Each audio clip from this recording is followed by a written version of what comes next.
based off science. So that's all it is, really.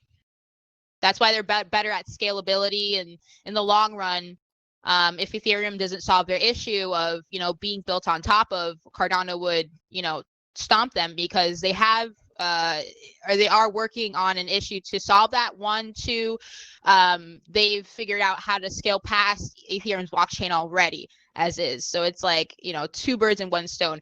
Charles Hoskinson, the CEO, he started with Ethereum. He founded Ethereum with Vitalik. So like, he left because he disagreed with the way the blockchain was set up, which is why he's like out to secretly destroy Ethereum, even though he like started Ethereum. But fun fact. Is he for a fact that he's trying to destroy it?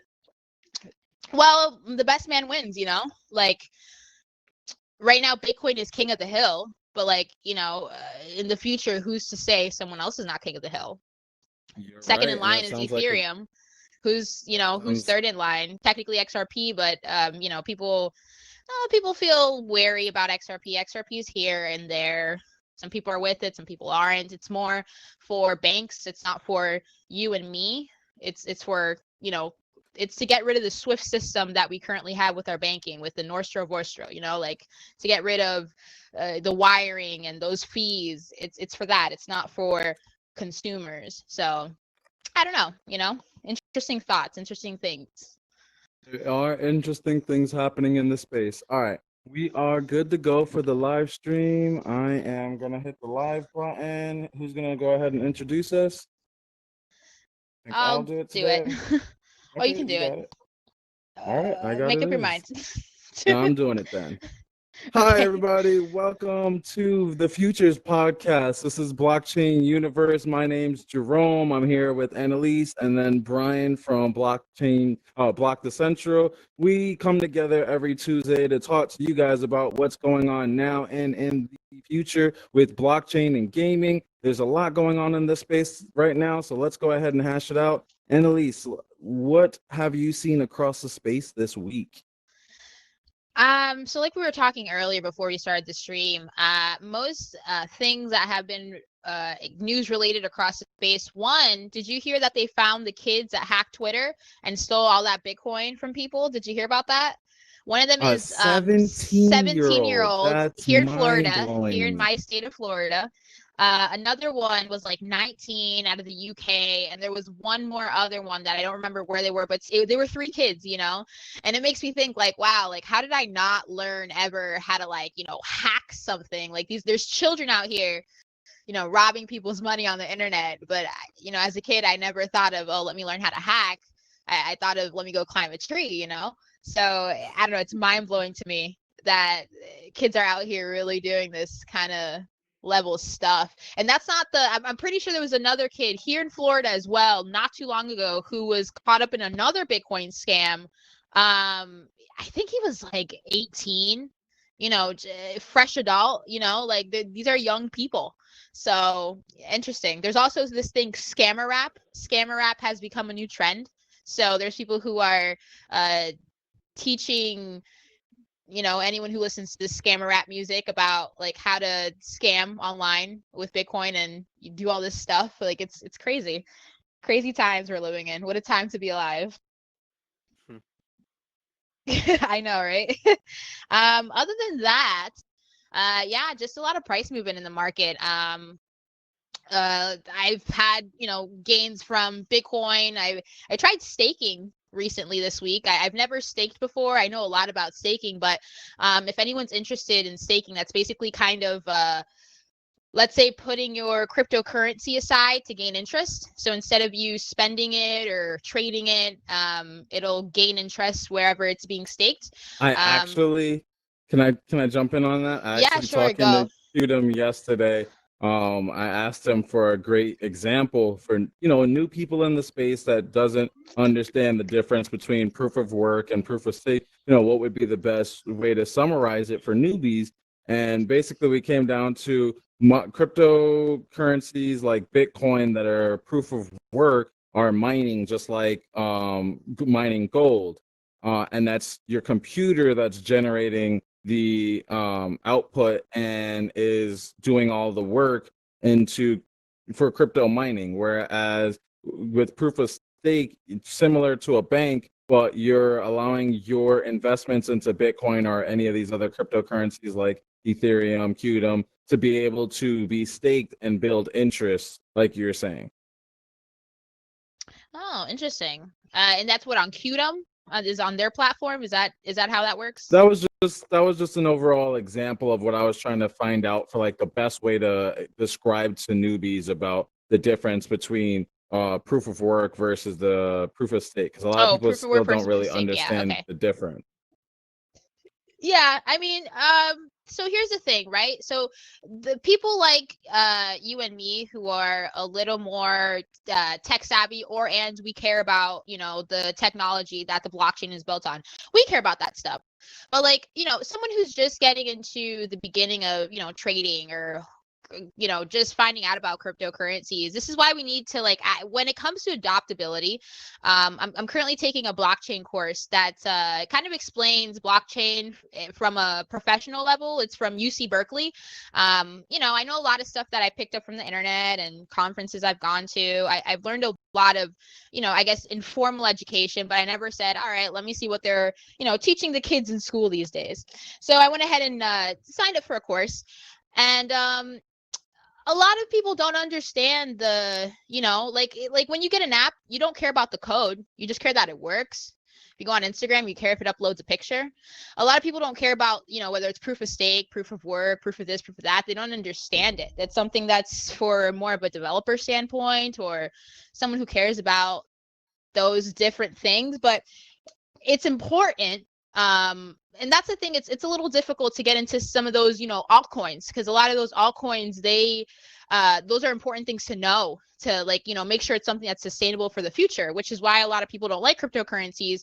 They're like, oh, it doesn't really stand for anything, it's speculation, some of the projects don't even work. I don't know, it's we just need something that's just more easier for people to kind of just pick up on. I don't know. I feel you, That's and I why think that it's kind of difficult sometimes to build a currency based off math and algorithms, I don't know. I definitely understand that. Building a currency shouldn't be easy. It's definitely going to be hard. So for people to want to get engaged and get more information about this currency is great. I think that having, short wording names and, marketing material for people to understand and kind of dumbing it down for people is the best route about it. So, proof of work versus proof of stake isn't that hard to really understand when you say it's something like, comparing it to something that people already know, which is comparing to mining gold versus putting your money or your gold into a bank and earning interest for depositing it. So it makes sense to people when you're able to relate it to something that they already know. People that are using, Instagram, they don't care about the algorithm that Instagram is using, but they do care to know if it works offline or not. If it's not able to connect without the internet, they can't be able to use it. And in some areas, it takes up too much data, this, that, and the third. So when it becomes an issue for people for utilizing something, that's when they want to be able to, one, know how to resolve that issue, but two, know how it works. So I think that's one of the things that's going to lead people more into learning and understanding how proof of stake or how staking works when people are seeing, oh, there's a bunch of people earning interest on ETH 2.0. How are they doing that? And that's what people are going to start to want to learn what staking is and go forward into the depths of that. But speaking about Ethereum, I know there's a lot that's going on in that blockchain and the gaming space. Brian, what's the news of the week when it comes to, whether it's Ethereum, 0x, or any of these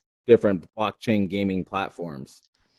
Yeah, that is a great question. Let me open back up my docs. One thing, not specifically on Ethereum, but ESPN is creating their own blockchain gaming platform called ESPN Global. Is going to be Oh goodness. released with the support for Bitcoin payments, and it is integrating online gaming to. From what I was looking at, it was showing like competitions, things that from what I was reading, sounded like Okay. CS:GO type of like it wasn't specifically saying like like sports, like 2K or FIFA or whatever type of like solely games. So there was no information I could find out on any specifics, whether like what genre of games are going to be coming out, but it's going to be mostly competition based, challenges and rewards. And as I said, it's going to be using Bitcoin payments. So how they plan on setting that up and through which means I'm not sure, but I'm definitely interested. The Sandbox Game Maker alpha has gone live, so for those of you that have been paying any attention to crypto games, probably know of the Sandbox. Definitely a very hyped one. It's got some backing from Atari, and essentially you go in and you buy the plots of land, right? It's similar to Decentraland in that format, if I'm not mistaken. And then you can go and build upon it. So you can make like mini games. You can make just kind of like hangout activities. You can just mess around. And now they Yep. have. Let me ask, is it web-based or is it an app? I believe it is an app. I wasn't able to specifically get into it from what I was looking at, though, on the website. It looked like it was like, a downloadable, PC based application that you open up. I could be wrong. It says no coding is required, but as far as whether or not it's just straight in the browser or not, I'm not 100% certain. And yeah, so that's for the most part it. Alterverse, which is one that has been out for a little while now, has had a few major updates. They got PvP in tournaments, co-op battle game mode, new XP ranking system. That's one that I've been meaning to personally hop in for, but you needed like a key to get into some of the levels, and I did not acquire one of those tokens. So, but yeah, that was one I was definitely taking a look at. And just outside of the gaming sector, but I still wanted to mention it because I thought it was quite interesting. They have this website that a friend of mine sent a link for called Fees, Fees .wtf. So you connect it to your MetaMask, right, and it'll load up all your like transactions, and it'll tell you how much you've spent in gas fees through the history of having said wallet. So my friend I love who that. sent his spent 9.765 Ethereum on fees. So right now that's about $3,100 just on gas fees. Me personally, when I put in my connected MetaMask, I spent 0.73 Ethereum, so $273 just on gas fees over the past like 3 years of having my Ethereum wallet. So all this talk and crypto being the clear alternative over currency and all that sorts of things, all this back and forth. Those that have been involved in Ethereum over the past handful of years definitely know the gas spikes that have occurred over days at a time where it takes either hours or $10-15 just to send one transaction out, which is quite ridiculous, especially if you Ridiculous. are playing a game like Axie Infinity or Blockchain Cuties or Crypto Kitties or anything that requires many transactions to go through on the blockchain. So yeah, I thought that Yeah, was it can quite be interesting. ridiculous. Like I said, fees.wtf is the URL if you're trying to go and just link your MetaMask wallet, see how much you've spent on fees in the past since the creation of the wallet. But That's pretty neat. yeah, I like that feature. And yeah, the fees on Ethereum can be ridiculous, and it definitely could drag your game down if you choose to use the Ethereum platform.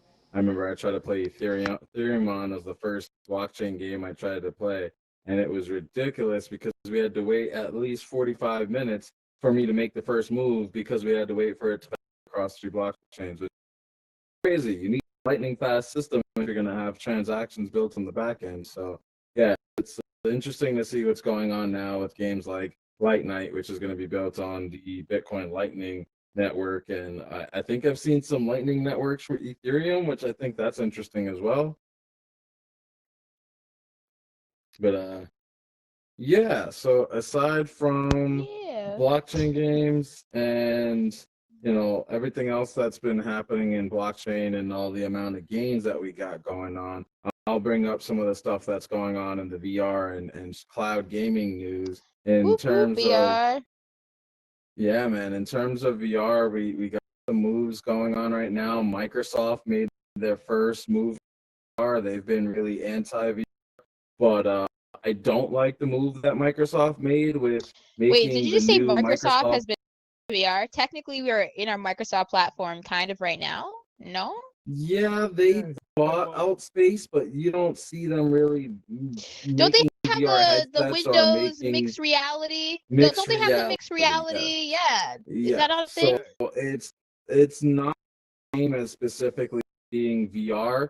With this mixed reality, there's not that many platforms that utilize or that are on their form. Yeah, you can get Altspace on the headset apps, but it's not. It's like when you know what I mean. You don't have the full support. I'm having of all a little of the trouble apps understanding you, Jer. You're chopping. You're chopping. Can you hear Sorry, me better dude. now? Yeah, I guess I can hear you better now. I was saying it's kind of like when you had your Windows phone and the amount of apps that you had on the Windows phone compared to the amount of apps that you have on like an Android or iPhone. When you compare an Oculus or any other platform compared to the Windows mixed reality, it's not even a comparison. Okay, sure. But like, I don't like to say that there has been like no attempt. There's been some of an attempt. I don't know. They could do better, obviously. Yes, I will definitely say that they could be doing a lot better. They have. I will say that they're specifically against VR for the Xbox at the moment. For PC, Nah, they need to do something else. I don't think they should go with the Xbox VR headset. The PlayStation VR is cool, right? Like that's one cool console, but it's like I don't know. It's almost like you have to buy so many add-ons. It's like it's buying basically a headset, like the amount of money that you need to spend on getting these custom controllers, the camera, the headset itself. It's basically an Oculus when you add up the price. You know what I'm saying? So it's like I think if they're gonna make a headset, they should compete against the Oculus, obviously, because that's gonna be their first competitor in line is Facebook. And just go from there. I don't think they should do anything with the console. Their approach so far has more so to focus on mixed reality rather than just VR or just AR. But even with their approach, they're now favoring to the mixed reality is a little weird because of the AR though. AR is not all there yet. There's only so much AR that's like I think Apple. So the reason they're probably doing this is because one, Apple's coming out with their new glasses. Two, Magic Leap has been the only one who has like actual skin in the game, but like their headsets are kind of shitty. Like if you've actually ever tried a Magic Leap headset, there's only so much you can do with them. They're relatively cool, but like not really. Like honestly, same thing with the Windows mixed reality headsets. I didn't think that I was really missing much with them. I'd rather jump into a VR headset like the Quest. But the whole point I was trying to get at with what Microsoft is doing with their push towards VR right now is by making their brand new game, Microsoft Flight Simulator, exclusive to the HP Reverb, which I think that's a bad idea because you got a lot of people out there that want to play this game that wouldn't mind playing it in VR, but now they won't play it in VR HP Reverb? Because who the hell has a HP Reverb? Who has an HP Reverb? I didn't even know that was a thing. I know the Hive or the Vive. It's not like that. It's not like it's impossible for you to plug in an Oculus Quest and be able to play this game. It should be possible, and if you made it VR compatible, I should easily be able to just turn on my Oculus Link and be able to play this game. But they're specifically blocking Oculus and all these platforms, hoping that that's going to push enough people to go buy an HP Reverb. Good luck with that. No, I don't. That's a dub, man. I don't think that's not great. Anyways, next story. Exclusives are not great for the community, but looks like we got a question coming in from Craig. Let's go ahead and let him up here.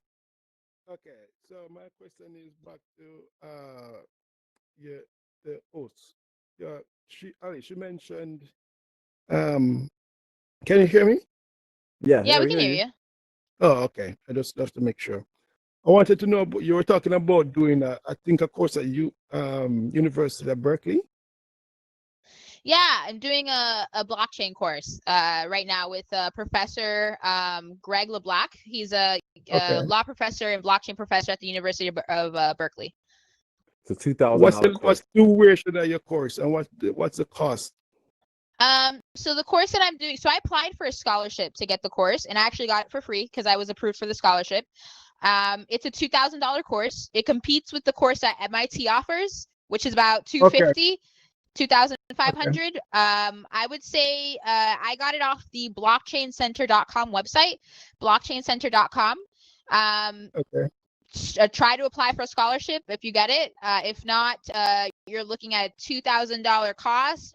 There's lots of courses out there. You may be able to find even a cheaper one.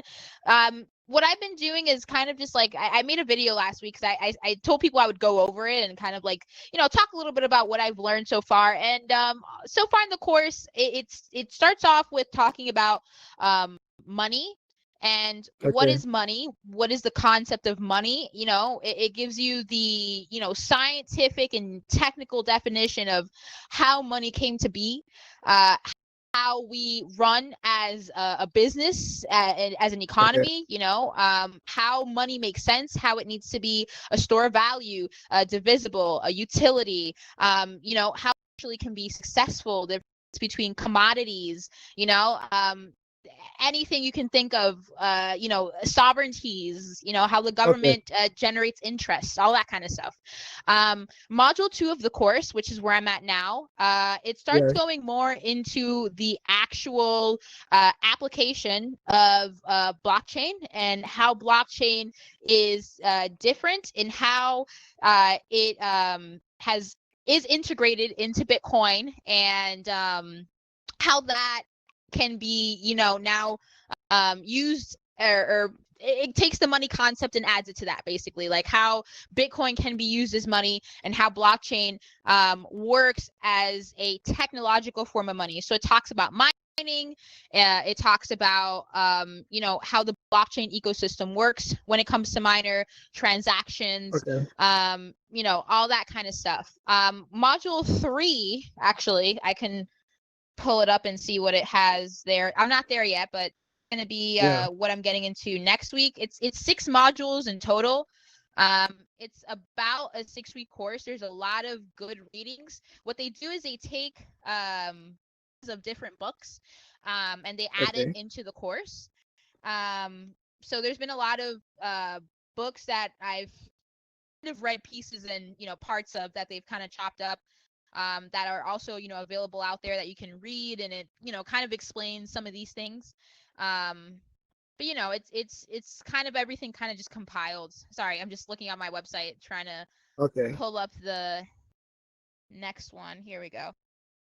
Yeah, I'm about 33% done, so I'm about a third way through the course. So the third module, that one, it dives deeper into blockchain technology. So this one's going to talk about, the third module starts talking about, smart contracts. It goes out outside of Bitcoin, and starts talking about Ethereum. Okay. Hello? Yeah, your voice cut out there. Sorry, can you hear me? Yep. No. Yeah, I can hear you now. Oh, okay. Sorry. What was the last thing you guys heard? I'm sorry. I don't even know. You're talking about Ethereum. Oh, okay. Yeah, how Ethereum, altcoins, smart contracts, things like that. Let me go back to the page here now that you can hear me. Next one, it goes into systems of payments and exchanges. This one's going to talk about traditional payment methods. So I was talking earlier about the SWIFT. So currently, we have the SWIFT system that we use to interchange money from foreign places. Like, instead of me, Bank of America, accepting money from someone from Greece, I have ties with the bank over there that they will accept the money for me and it will go to my accounts. Same way that wire transfers take time. Those are traditional methods of transferring money, Western Union. So this fourth module gets into other ways of transferring money on the blockchain, how it can be used for payment systems, how it disrupts payments, DTL use cases, things like that. For the fifth portion of the course, it talks about crypto finance. It talks about law, regulation, so more of the structural back end to cryptocurrency at different places. We know some places are more crypto friendly than others. Here in America, we have, for example, there's Binance and then there's Binance US. There's, eToro and there's eToro US because we have KYC, your consumer laws. And a lot of crypto is decentralized. So because of that, exchanges have to abide by different rules. So it kind of talks about, all those kind of things. Wyoming is the most liberal state when it comes to blockchain. Just a fun fact, if you didn't know that already. And then the last. Your voice cut out again. Yep. Sorry, I think it's because I'm out for so long. Let me go back.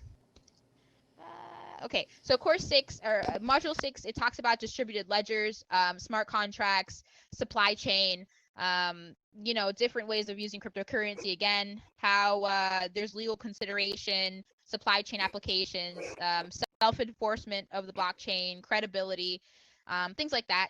Just furthering into different things that you can do with the blockchain. I guess it talks more about smart contracts here, but if you know what supply chain is basically think of like commerce when the onions right now are recalled. So instead of us throwing away all our onions now because they're on recalled, the purpose for supply chain is tracking everything. So we could have tracked the place if we can figure out exactly where this E. coli came from, then we can track the onions that came from that farm or that place. Just like on a macro scale. That's supply chain. So yeah, so it's a pretty well-rounded course, but yeah. Okay. Lots of information. It's been good so far. There's a reason why I chose University of Berkeley over MIT course. I didn't look into too much into the MIT course. This one is being held through in a center that I am near. I'm in Broward, Florida. There's a center, the Bitcoin Center, Miami Blockchain Center. They're hosting the course. They're co-hosting the course. So I applied through their website. And the professor from University of Berkeley is teaching it. So, I ended up getting the scholarship. There wasn't really a reason why. I had a friend who did the MIT course. It's same length. He said the material's about the same. I shared the syllabus with him and asked him. This one was also cheaper in case I had to pay for it. But like I said, thankfully I got the scholarship. So I don't know. It was no major reason. Oh, cool. Thanks for the info. Yeah, no problem. For sure. Where'd Jerome go? I don't know. But that's fine. All right. Well, it looks like we're just about done here. Thanks for coming through. If you have any questions, we're here every Thursday at this time. You mean Tuesday? Cool. Tuesday. I said Thursday. Wow, I don't even know what day it is. Yeah. How long have you been involved in Bitcoin? Just out of curiosity. As me personally, it's been about 4 years, going on 4 years now. Oh, okay. That's pretty cool. Yeah, so it's been some time.